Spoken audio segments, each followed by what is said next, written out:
Linda was like oxygen. You know, she was, when you walked in a room and she was there, you just breathed easier. It was great to see a programmer who didn't have a political agenda, a programmer who could just speak their mind and go with their gut. Whenever I was getting kind of down about stuff, I'd always figure out how to have a meeting on Saturday morning about the Saturday morning issues, because I knew that some of her optimism would rub off on me. I mean, I don't know how she got to it all. It was endless, the people who felt connected to her. It was just an endless amount of people who felt like she had time only for them. To live, Linda put 120 years into 40, you know. She enjoyed every single moment of her life. Yeah, she was a tough girl from Chicago. Linda began her television career at WMAQ TV in Chicago in 1981. She worked as a production assistant, briefly. Her work earned her one promotion after another. She became a producer. She co-produced the station's 35th anniversary special. And when I needed a top-flight person for a key management role, Linda was the obvious choice, even though she was only 24, though her life was far too short. Her list of accomplishments was long. When Linda first started working in prime time, and she was working on Saturday morning and Saved by the Bell, and then she switched over and was working on prime time and also running the entire team block on NBC. She worked on 2 comedies, and she also worked on a drama, and the drama happened to be ER. Linda's work on ER was sensational. After really distinguishing herself as an executive at NBC, she then went off and ran Peter Engel's company. Linda was an unbelievable executive. She was just always kind of the barometer of what was real. You know, she would tell you her honest opinion. She would kind of challenge everyone, but really was so supportive. We used to sing Hail to the Chief every time she walked in a room, and you could see her. She would go walk onto the sets of her shows, and from the writer to the grip to the PA, I mean, there was not a person who did not love and adore her.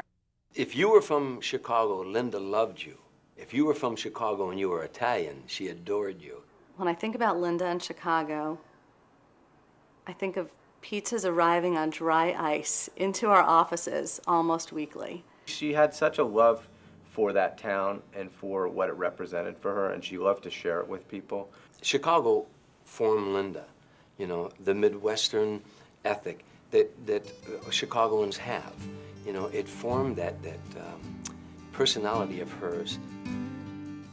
Linda called me and said, I just got the most fantastic job at ABC Family. And it was unfortunate because it was the same day that she also got the call from the doctor that she had been re-diagnosed with cancer again.